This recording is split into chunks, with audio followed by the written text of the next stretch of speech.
Hardy har har, Rasa. Hardy har har, right back to you. You doing all right? Doing great.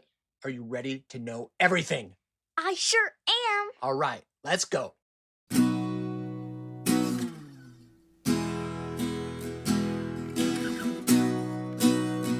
Today, I want to teach you a somewhat silly trick for serious home office cooperation. As you know, I have worked at home for close to 20 years. Mom, in normal times, goes to work in an office. But many years ago, there was a time when she was home and I was home for the same month. And until I figured out my silly trick, I used to make her so mad. How? What happened is I'd be working in my home office space, and then I would take a break. I'd come out to go to the bathroom or get a bite to eat or refill a glass of water. If Mom was in the living room, she'd say hi and ask how I was. But I didn't want to talk. I was still thinking about work. So I'd scrunch up my face and mumble something back, or sometimes say nothing at all. Oh, this is not gonna end well. Yes, it got to be a big issue between us before I figured out my silly trick. What is it? I found a cap. A very silly cap. It was short and round and rainbow striped. "This is my thinking cap," I said. "If I'm wearing this cap, it means I'm thinking. Please pretend you don't even see me." Wow. And that worked? Yes, because now Mom knew when I was available to talk and when I wasn't. And the cap was so silly looking, she could laugh at me even if we didn't talk. For me, it was helpful too. Just putting the cap on helped me focus whether I went out of my home office space or not. And taking it off showed both of us that I was taking a break from work on purpose, not just to get a drink of water. It made the keeping thinking and the stopping thinking both intentional. Wow, that's really smart. But why don't I see you in this cap? Well, in normal times, you're at school when I'm at work. If not, I want to be available to you. And if I need to think, I can just tell you. Because I'm your parent, you're used to me scrunching up my face and being bossy for no reason. But the bigger lesson is this. Sometimes you need to say something in a situation where words don't work. You can be creative. Maybe it's choosing and wearing your own do not disturb thinking cap. Maybe it's a color wheel outside your door that tells anyone who enters what your mood is at the moment. I think you even have something like that at your school. Isn't there a buddy bench on the playground where if you sit on it, it tells the other kids that you'd love to join the game they're playing without you having to ask? Yeah. So, it can be silly. It can be serious. It can be simple, or it can be complicated. All that matters is if it works for you and for the other people you're dealing with.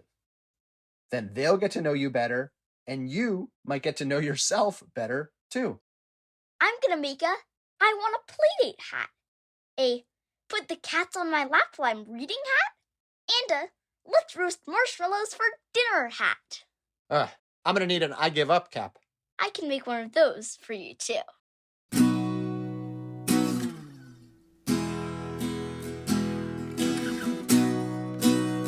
Are you ready for today's poem? Yes, I am. Well, it's called Summer by Jo McDougall.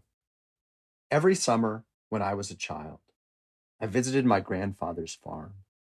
We didn't say much to each other, listening to voices, the far bark of a dog from somewhere, thunder, the easy complaint of the porch swing.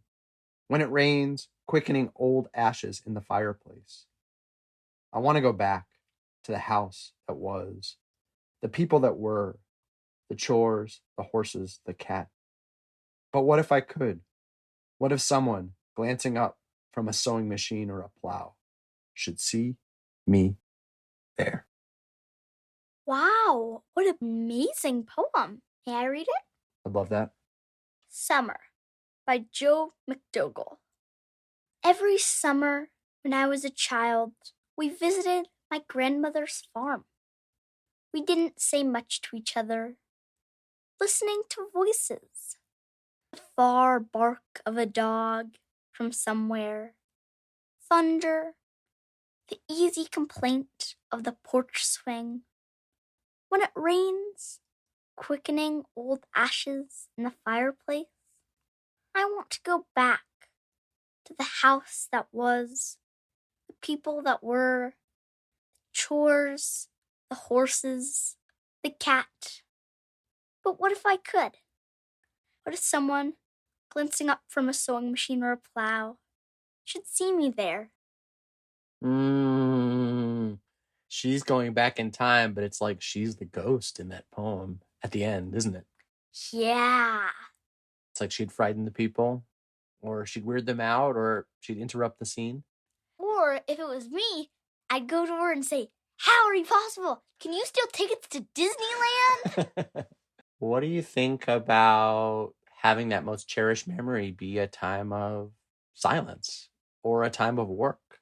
She talks about the chores, for example. Well, I think that makes sense. Sometimes the hardest work is the most fun. Is there something like that, visiting a grandparent or a summer activity that you think when you're older you'll want to go back to? Probably. Like every summer, well, not this summer because it was canceled, but most summers I go to a sleepaway camp, and that's so fun. We go on water slides and have cupcake battles and drink soda with ice cream and do headstands on trampolines. Wow. So when you're an old woman, you'll go back in your memory, scare all the kids that are there. Yeah. Boo! Do you think there are previous campers that are there in spirit with you? A haunted camp never occurred to me. I think that might be even better.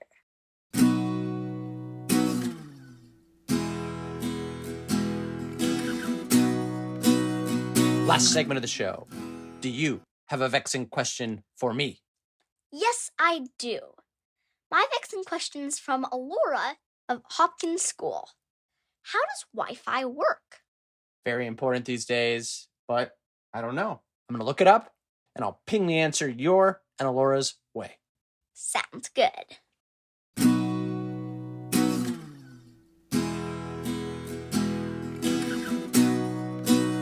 I'm back, and I've got the answer to Alora's vexing question. First, the phrase Wi-Fi doesn't really stand for anything beyond wireless. The fi part at the end was just a marketing idea to make it rhyme with hi-fi, an old-fashioned recording term for music you can play in high fidelity.